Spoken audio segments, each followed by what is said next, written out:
Statistik ma'lumotlarga ko'ra O'zbekiston aholisining 4 milliondan ortig'ini pensiya oluvchi fuqarolar tashkil etadi. Ular jamiyat, davlat va oilasiga xizmat qilgan, umrining ko'p qismini mehnatda o'tkazgan shaxslardir. Ularga davlatimiz tomonidan qanday e'tibor va g'amxo'rlik ko'rsatilmoqda? Umuman pensiya tizimidagi islohotlar qanday amalga oshirilmoqda? Bugun ushbu savollarga javob olamiz va ularni siz bilan bo'lishamiz.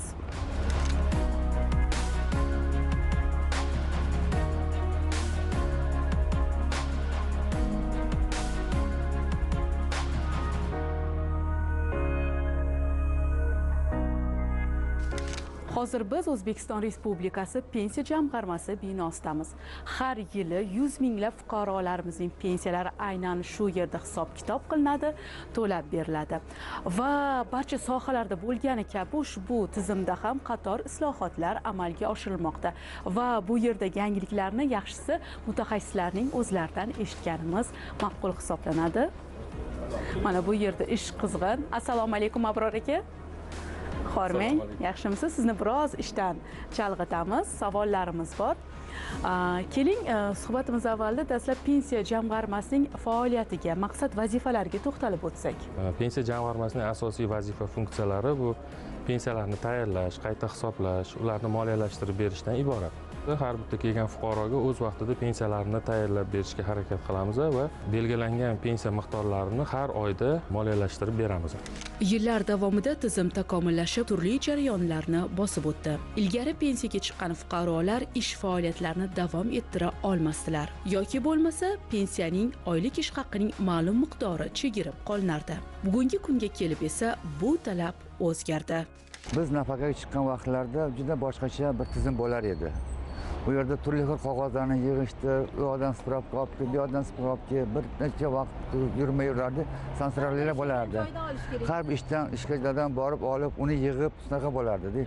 Bugungi kunga qaraganda tamomila o'zgarib ketdi. Nafaqaga chiqayotganlar hozir faqatgina ariza berishar ekandek, bir pasda hammasidan olishadi. Men nafaqa olayotganimga 11 yil bo'tgan bo'lsa, oxirgi 3 yildan beri men kartaga olaman. Juda ham qulay. Oldinlari mahallaga chiqardik, navbat bo'lardi. Navbatda turib, odamlarning vaqti ketardi. Har holda endi yoshimiz katta, asabiy holatlar bo'lar edi. Shuning uchun biz hozir juda ham qulay. Har oyning 1-2 chizolarda bizga kartamizga nafaqa tushib beradi. Yaqinda bir voqea bo'ldi. Men bilan birga ishlaydiganlar nafaqasi farq bo'lar edi-da. Men ham shuni o'ylab, shu jamg'armani qabulxonasiga arizamdan chiqdim. Ular juda ham tez. Men o'zim ham kutmadim. Juda ham tez arizani qabul qilishdi va arxivlarim ko'rsa, o'sha vaqtda men pensiyaga chiqayotgan vaqtimda noto'g'ri so'rashgan ekan, stajimni.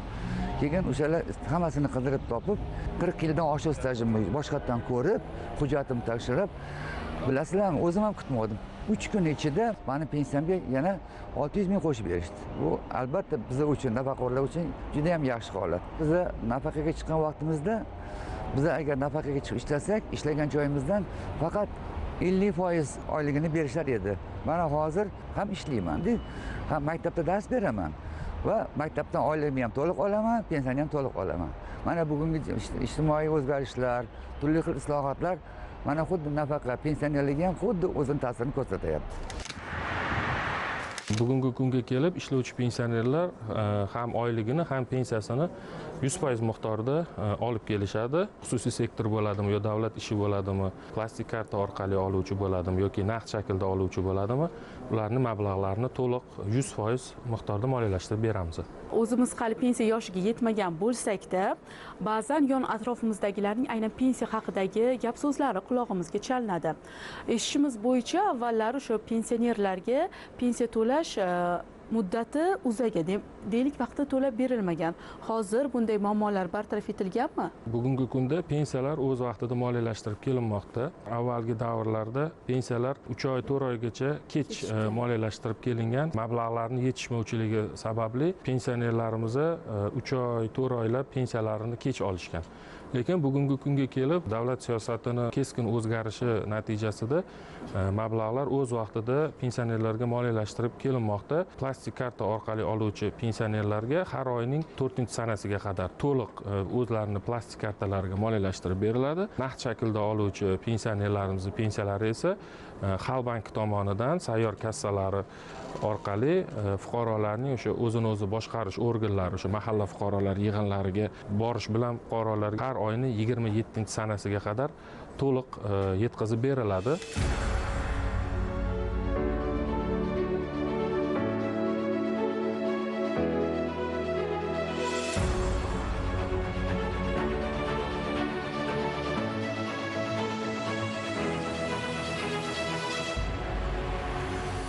Pensiya jamg'armasining hisobida nogiron fuqarolarimiz bor, pensiya oluvchilarimiz. Bular yotaqon bo'lishi mumkin yoki ma'lum sabablarga ko'ra o'sha pensiyalarini mahalla fuqarolariga kelib ola olmasligi mumkin.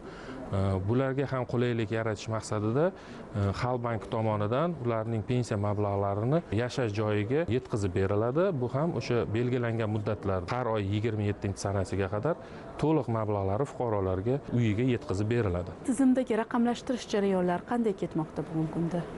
Bugungi kunda pensiya jamg'armasi tomonidan tayinlanayotgan pensiyalar, bu yoshga doir pensiya, nogironlik pensiyalari barchasi praktik shaklda tayinlanib kelinmoqda. Bu nima degani? Bu fuqarolarning murojaatisiz pensiya jamg'armasi tomonidan fuqarolarga pensiya tayinlanadi. Pensiya tayinlash jarayonida ma'lumotlar tegishli vazirlik va idoralar bilan o'zaro axborot almashuvi orqali olinadi. Bu birinchi navbatda fuqaroning mehnat staji to'g'risida ma'lumotlari Mehnat vazirligining mehnat.uz yoki yagona mehnat milliy tizimi orqali raqamlashgan mehnat stajlari olinadi va fuqaroning ish haqi to'g'risida ma'lumotlari O'zbekiston Respublikasi Soliq qo'mitasining oylik ish haqlari bazasidan olinadi va ushbu ma'lumotlar barchasi o'sha pensiya jamg'armasining axborot bazasi bilan integratsiyalashgan va integratsiyalash natijasida fuqaroga praktik shaklda pensiyalar tayinlanib kelinmoqda. Har bir pensiya yoshiga yetgan fuqaroni bir savol qiziqtiradi. Qancha pensiya olarkanman endi degan. Mana shu hisoblash, pensiya tayinlashga ham to'xtalib o'ting. Bugungi kunda pensiya jamg'armasi tomonidan 4 milliondan ortiq pensionerlarga xizmat ko'rsatamiz.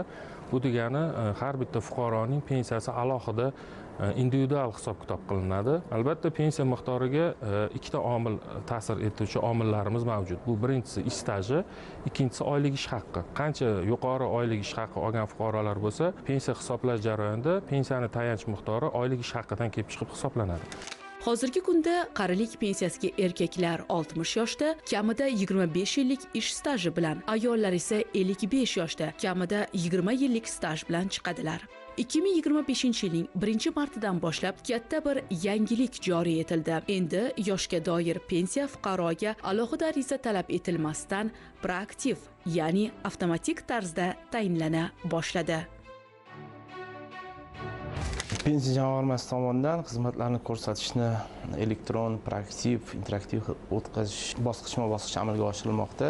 Demak, ilgari pensiya tayinlash uchun fuqarolarimiz 30 dan ortiq hujjatlarni to'plab, bu ishxonadan bo'lsin, xoh o'sha davlat arxivlaridan hujjatlar yig'ib pensiya jamg'armasiga kelib o'zlari murojaat qilishlari kerak bo'lgan. Unda fuqarolarimiz pensiya tayinlash uchun huquqlari paydo bo'lishidan 3 oy, 4 oy oldin ham kelib qanaqa hujjatlarni talab etilishi to'g'risida ma'lumotlar olib ketishgan. Bu esa fuqarolarni ovoragarchiliklariga sabab bo'lgan. 2024-yil qabul qilingan qarorga asosan 2025-yil 1-yanvardan boshlab, demak, pensiyalarni tayinlash uchun fuqarolarga elektron murojaat qilish xizmati joriy etildi. Bunda fuqarolar davlat xizmatlari markazlari yoki yagona interaktiv davlat xizmatlari portali orqali pensiya tayinlash uchun ariza berishlari mumkin. 3 turdagi pensiyalarga yoshga doir, nogironlik va boquvchisi yo'qotganlik pensiyalarini elektron ariza yuborish orqali demak tayinlangan. Yoshga doir pensiyalarni fuqarolar murojaatisiz, ya'ni proaktiv shaklda tayinlash tizimi yo'lga qo'yildi. Bu fuqarolar huquqlari paydo bo'lganda, ayollar 55 yoshga to'lganda, erkaklar 60 yoshga to'lganda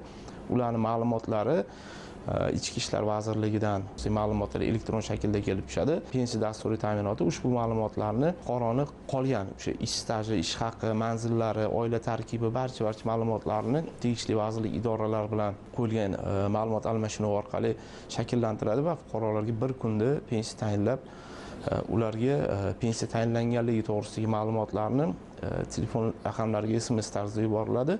Agar fuqaroni telefon nomlariga rasmiylashtirilgan telefon raqami bo'lmasa, u holda pochta orqali ularning yashash manzillariga pensiya tayinlanganligi yoki rad etilganligi to'g'risidagi ma'lumotlar pochta orqali yuboriladi. 2025-yilning 1-iyulidan esa 2 yoki 3 guruh nogironligi belgilangan fuqarolarga tayinlanadigan pensiya ham proaktiv hujjat va murojaat talab etilmasdan berilishi tatbiq etildi. Bu islohotlar O'zbekiston 2030 strategiyasi davlat dasturi doirasida amalga oshirilmoqda. 1-iyuldan boshlab nogironlik belgilangan fuqarolarimizni to'g'risidagi ma'lumotlar Ijtimoiy himoya milliy agentligining axborot tizimidan pensiya jamg'armasi axborot tizimiga kelib tushadi. Pensiya dasturiy ta'minoti qolgan tegishli ma'lumotlarni tegishli vazirlik idoralarining axborot tizimidan shakllantirib, ularga bir kunda pensiya tayinlab beriladi.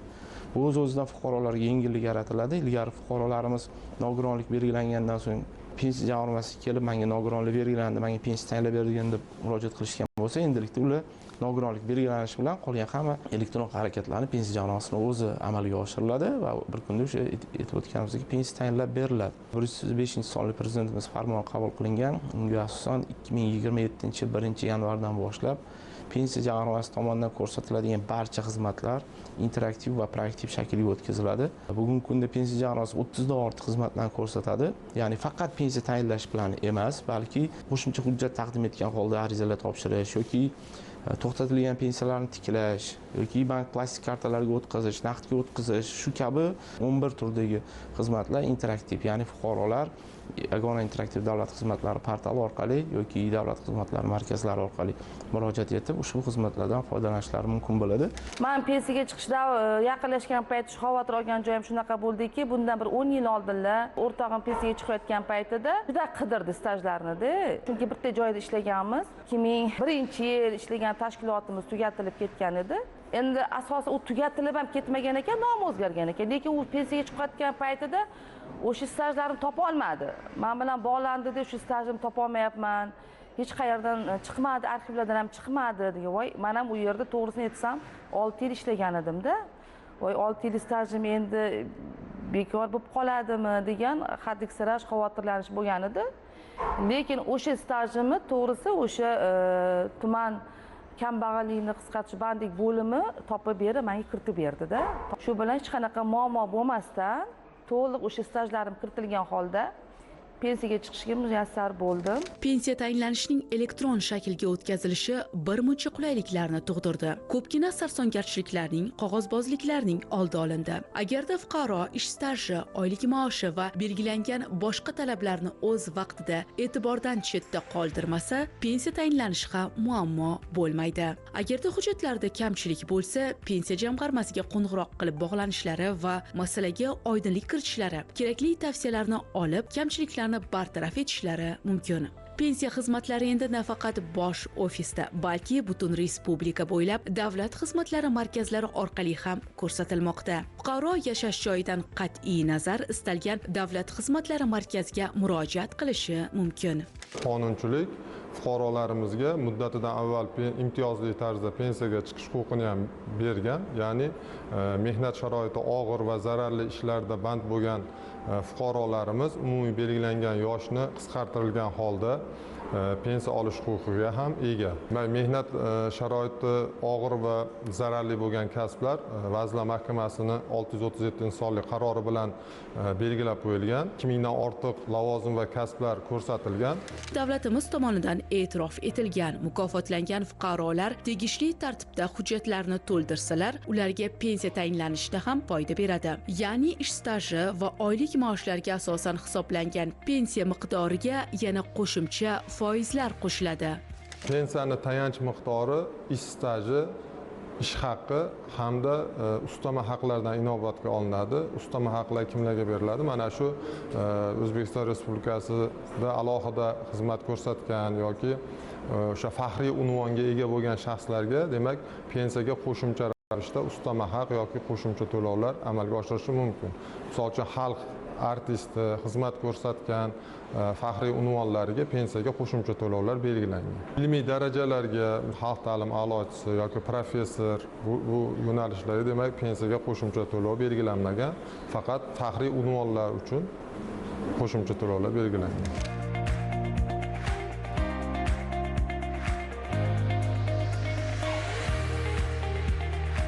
Bir umr xorijiy davlatlarda mehnat faoliyatini olib borgan fuqarolarimiz keyinchalik O'zbekiston Respublikasiga qaytib kelib, pensiya tayinlash uchun murojaat etishgan taqdirda, ularda qonunchilikda belgilangan tartibda xorijda ishlagan davrlar uchun O'zbekiston Respublikasining byudjetdan tashqari pensiya jamg'armasiga tegishli ijtimoiy soliqlar to'lagan taqdirda ish stajiga inobatga olinadi. Ularga ham pensiya tayinlanadi. Xorijda ishlayotgan fuqarolarimizni xorijda ishlagan davrlar uchun O'zbekiston Respublikasiga kelgandan keyin chegarani kesib o'tgandan keyin 3 yilda ichida o'sha xorijda ishlagan davrlar uchun ijtimoiy soliq to'lashsa, o'sha davr stajga olinadi. Bu Soliq kodeksida hamda Vazirlar Mahkamasining 592-sonli qarorida belgilab qo'yilgan. Xorijda ishlagan har bir yil uchun bazaviy hisoblash miqdorida ijtimoiy soliq to'lash belgilab qo'yilgan. Qaysi davrlar uchun to'lashsa, o'sha davrlar barchasi pensiya tayinlashda inobatga olinadi. Bundan tashqari o'sha to'lagan ijtimoiy soliq ham stajga inobatga olinishi hamda o'sha to'lagan ijtimoiy soliqdan kelib chiqib ularga o'rtacha ish haqqi aniqlanishi belgilangan. Demak, ularda qancha ijtimoiy soliqni yuqori to'lashlari kelgusida pensiyalarining miqdori yuqori chiqishiga sabab bo'ladi. Pensiya yoshiga yetganda xorijga chiqib ketgan fuqarolarimizga pensiya tayinlash qanday amalga oshiriladi? O'zbekistondan chiqib ketmasa, u bir umr olardi shu pensiyani. Lekin u chiqib ketaman, doimiy yashashga deb ariza bersa, hali kelmagan 6 oyini unga oldindan to'lab beriladi. Shu to'lab bergan nima uchun? U to boshqa davlatga borib joylashib olish uchun ijtimoiy himoya qilish maqsadida oldindan to'lab beriladi. Agar u shu 6 oy mobaynida xorijiy davlatga chiqib keta olmasa nimadir sabablarga ko'ra yoki joylasha olmay qaytib kelgan taqdirda yana unga yangitdan pensiya tayinlab beriladi. Xorij davlatga ko'chib ketgan fuqaro qaysi davlatga borishidan qat'iy nazar o'sha davlatni qonunchiligida belgilangan tartibda pensiya tayinlanadi va o'sha davlatni pul birligida unga pensiya miqdorlari to'lab beriladi. Pensiyaning eng kam miqdori bugungi kunda 918 ming so'm deb belgilangan. Demak, bu yetarlicha ish stajiga ega bo'lgan shaxslarga tayinlanadigan pensiya miqdori. Agar yetarlicha ish stajiga ega bo'lmasa, demak pensiyalar uni bor stajiga mutanosib ravishda belgilanadi. Bundan tashqari pensiyani o'sha eng kam miqdori konstitutsiya bilan belgilab qo'yilgan, ya'ni eng kam iste'mol xarajatidan kam bo'lishi mumkin emas. Pensiyaning yuqori miqdori esa fuqaroning ish stajini davomiyligi hamda o'rtacha oylik ish haqisining yuqoriligiga bog'liq hisoblanadi.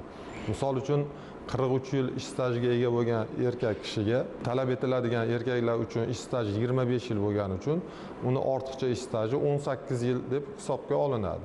Talab etilgan 25 yil ish staji uchun uni o'rtacha oylik ish haqisining 55% pensiyani tayanch miqdori deb hisoblanadi. Hamda talab etilgandan ortiqcha har bir yili uchun o'rtacha ish haqining 1% da pensiyani oshiriladi. Bunda demak 43 yil staji bor fuqaroyimizning pensiyasi ortiqcha 18 yil uchun 18% ga oshirilishi belgilangan. Pensiya ta'minotiga oid qonunchilikda belgilangan talablarga binoan fuqaroni olgan ish haqisini pensiya tayinlashda inobatga olinadigan qismi bugungi kunda pensiya hisoblash bazaviy miqdorini 12 barobar deb belgilangan. Pensiya hisoblash bazaviy miqdori bugungi kunda 471 ming so'm bo'lsa, uni 12 barovari 5 million 652 ming so'm miqdorda pensiya tayinlashda o'rtacha ish haqqi inobatga olinadi. Nogironligi bo'lgan yoki o'zgalar qaramog'iga muhtoj bo'lgan shaxslarni parvarishlash davri ham inobatga olinishi belgilangan. Bunda o'sha shaxs nogironligi bo'lgan yoki o'zgalar parvarishiga muhtoj bo'lgan keksalarga qarab turgan davri inobatga olinadi. Tan olish kerakki, ayrim fuqarolarning ish stajlari yoki olgan ish haqlari o'zlariga bog'liq bo'lmagan omillar ta'sirida belgilangan talablarga mos kelmasligi, yetarli bo'lmasligi mumkin. Pensiyalar 3 qismdan iborat bo'ladi. Birinchisi bu pensiyani bazaviy miqdori, ortiqcha staj uchun oshirish miqdori va ustamalar miqdoridan tarkib topadi. Buni asosi esa ish haqqi va ish stajiga bog'liq bo'ladi. Ish haqlarini aytadigan bo'lsak, oxirgi 10 yillik ish davridan ketma-ket 5 yilligi, eng baland 5 yilligi davridan o'rtacha oylik ish haqlari hisoblanadi. Bugungi kunda fuqarolarni pensiyalarini kam chiqishiga asosiy sabab bu norasmiy faoliyat bilan shug'ullanganliklari asosida kelib chiqadi. Bo'lishi mumkin fuqarolar yillar davomida ishlab kelishgan, lekin ularni daromadlari rasmiy tarzda ko'rsatilmagan bo'lsa yoki minimal miqdorlarda qayd etilgan bo'lsa, bu pensiyalarni to'g'ridan-to'g'ri pensiyalarning miqdoriga ta'sir ko'rsatadi. Ikkinchi sababi bo'lsa, ish stajlarining yetarli bo'lmasligi sababli pensiyalar miqdoriga to'g'ridan-to'g'ri ta'sir qiladi. Fuqarolarning davlat pensiya ta'minoti to'g'risidagi qonunga asosan pensiyalarning miqdori iste'mol xarajatlarning eng kam miqdoridan kam bo'lmasligi belgilab qo'yilgan. Bu davlat kafolati hisoblanadi. Pensiyani qayta hisoblash mexanizmi mavjud. Fuqarolarga pensiya tayinlanganda birlamchi murojaat qilganlarda pensiya hisoblab chiqiladi va pensiya hisoblab chiqilganda ularga xabarnoma beriladi. Xabarnoma olganlardan so'ng 3 oy davomida yetishmagan hujjatlari bo'yicha qayta murojaat qilishlari mumkin. Bunda pensiyalar huquqi paydo bo'lgan kundan, yoshga to'lgan kunlaridan yoki murojaat qilgan kunlardan tayinlanishi mumkin bo'ladi. Fuqarolarning davlat pensiya ta'minoti to'g'risidagi qonunga asosan pensiya tayinlash uchun kamida 7 yil stajiga ega bo'lish talab etiladi. Agar fuqarolarimiz tomonidan 7 yil stajiga ega bo'lmasalar, ayollarga 60 yoshdan, erkaklarga 65 yoshdan ijtimoiy nafaqa tayinlanadi. Buning uchun Ijtimoiy himoya milliy agentligining inson markazlariga murojaat qilishlari talab etiladi. 3 yil bo'ldi pensiyaga chiqqanimga o'qituvchilikdan. Stajim 19 yil, sog'lig'im bo'yicha ozgina vaqtliroq chiqdim. Bizgacha har bitta borgan ishxonangizga o'zingiz yurib, harakat qilib ishlagan joylaringizdan spravkalar yig'ilib kelinardi. Bizgacha u qonunlar yo'q bo'lib, yangi qonunlar paydo bo'lib, hech qanaqa muammo bo'lmadi. Qaytanga o'zligi hammasini qidirib, topib, bitta joyga jamlab, bizga juda ham oson qilib berishdi.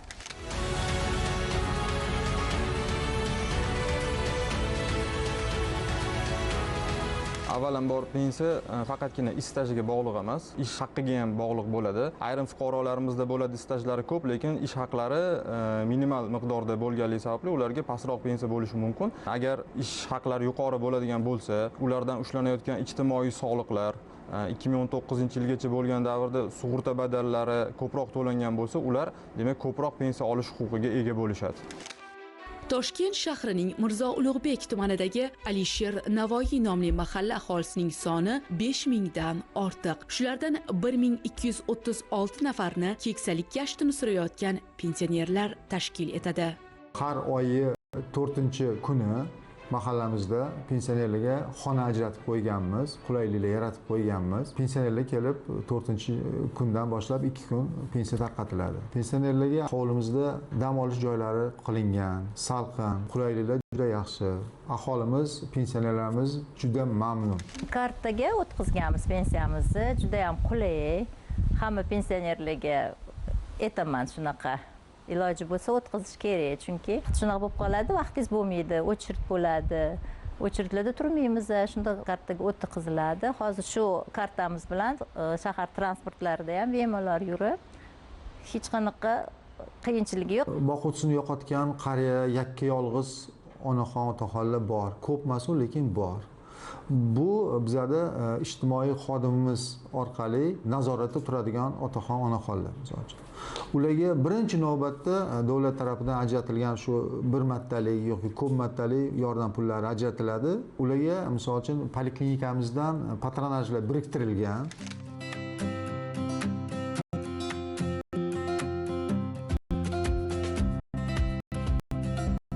Bugungi kunda jamg'arma faoliyatida yana qanday yangiliklar kuzatilmoqda? Barcha pensiyalarimiz praktik shaklda tayinlansa ham, lekin ayrim toifadagi pensiya oluvchilarga pensiyalar hali hanuz fuqaroning murojaati bilan tayinlab kelinmoqda. Bularning misolida boquvchisini yo'qotganlik pensiyasi deyishimiz mumkin. Mana birinchi maqsadlarimizdan biri jamg'arma tomonidan boquvchisini yo'qotganlik pensiyasini ham boshqa pensiyalar kabi demak interaktiv xizmatlar orqali, proaktiv xizmatlar orqali demak tayinlash rejalashtirganmiz. Yaqin kunlarda ushbu toifadagi pensiyalar ham tashkilotlarning, vazirlik idoralari axborot almashuvi orqali demak proaktiv shaklda tayinlash yo'lga qo'yamiz. Bundan tashqari yana fuqarolarga o'sha qulaylik yaratish maqsadida mening pensiyam mobil ilovasini ishlab chiqish jarayonida biz ushbu mobil ilova orqali pensionerlarimiz o'zlarining pensiya miqdorlarini, ularga o'sha pensiyalarni to'lash muddatlari, yangi pensiyaga chiquvchilar uchun qulaylik yaratish maqsadida pensiya kalkulyatori, o'zlarining staji, ish haqisini bilib turib, o'sha pensiya kalkulyatori orqali qancha pensiyaga chiqish ehtimoli mavjudligini prognoz qilib, o'zi demak hisob kitobini chiqarishi mumkin. Agarda o'sha fuqaro ish haqisini to'g'ri kiritsa, ish stajlarini to'g'ri kiritsa, albatta unga o'sha kelajakdagi tayinlanadigan pensiya miqdori ham ushbu pensiya kalkulyatori orqali hisob kitoblar amalga oshirilishi rejalashtirilgan.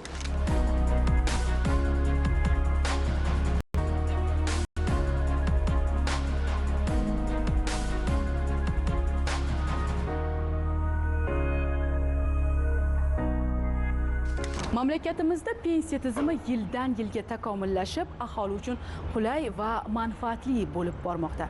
Proaktiv tizim, raqamlashtirish, Face ID bu nafaqadagi insonlar hayotini osonlashtiradi. Bugungi o'rganishlarimizdan shunday xulosa qilish mumkinki, pensiya tizimidagi islohotlar hech shak shubhasiz inson qadrini yuksaltirishga, aholi farovonligini ta'minlashga xizmat qilmoqda.